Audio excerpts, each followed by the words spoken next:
अरे दादा आवाज ढुकेगा. Her Excellency Srimati Sheila Bai Bapu, High Commissioner of Mauritius to India, my young friend, young and brilliant intellectual and prodigy, Sri Sanjeev Sanyal, member of the Economic Advisory Council to the Honorable Prime Minister of India, Professor Vasant Shinde, former Vice Chancellor of Deccan College, Pune, and founding Director General, National Maritime Heritage Complex, Lodhal, Dr. Sayan Bhattacharya, Director Indian Museum, P. Chowdhury, ladies and gentlemen, and my very dear friends. I am delighted to be here this evening to participate in the celebrations of the Foundation Day of this great organization, the Indian Museum, the first museum in Asia, which was set up in 212 years back.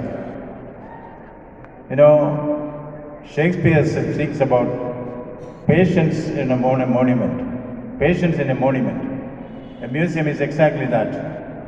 What all a museum piece can deliver or convey is enormous. Its depth can be measured if we read the Grecian urn by Shelley. On the urn, many things are inscripted. What it means, what it contains, what is the life behind it is so beautifully explained in that poem.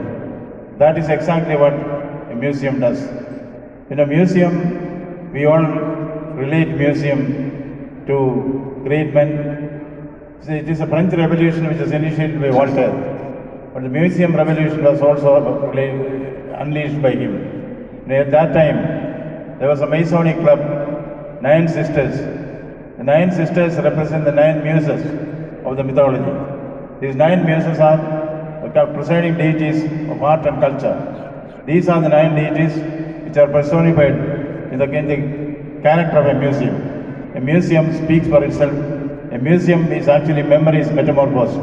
Yes, memories mesmerized and metamorphosed. That is a museum. You know, but one thing which I would like to say, for a long, long time, in 2011 onwards, I happened to be head of the National Museum of India.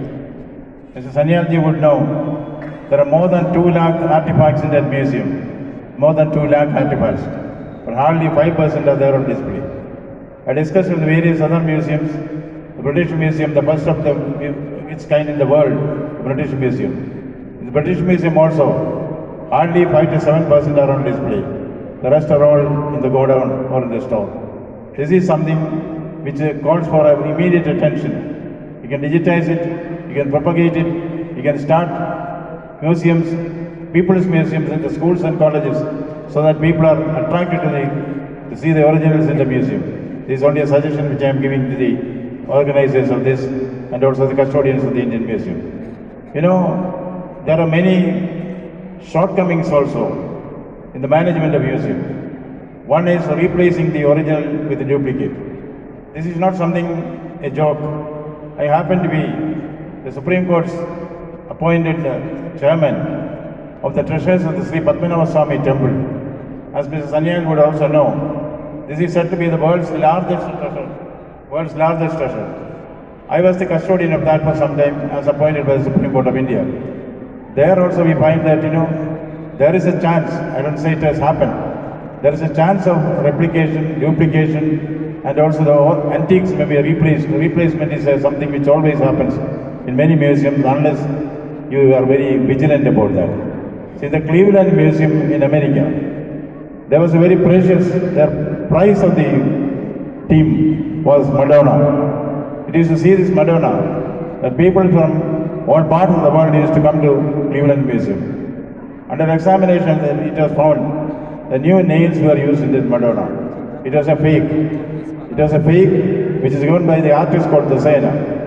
The museum decided we will change this fake and put an original. Then, with $4 million, they purchased an old piece of Athena.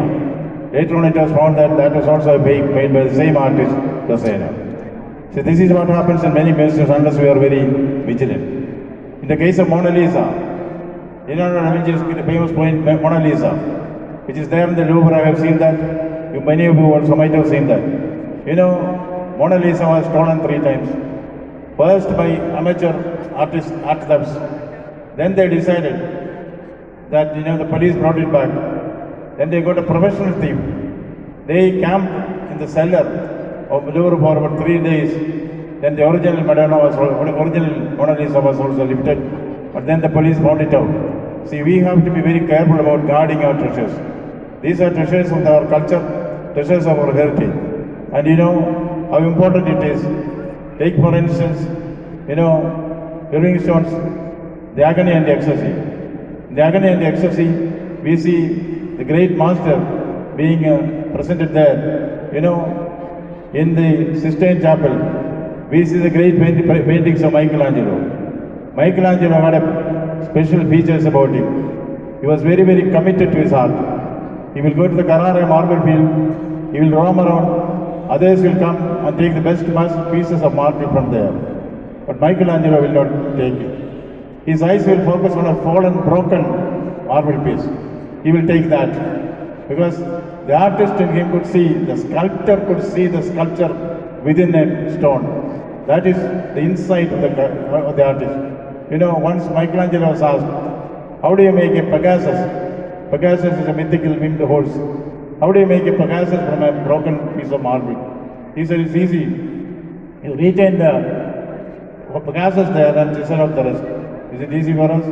See, an artist will be able to see the art behind any inanimate being. That is why Shakespeare says, art is patience in a monument. Yes, a museum reflects patience in a monument. But we should also see that, we are taking the right steps at the right time, guarding our museum. I do not want to take more of your time. Old men like me have a tendency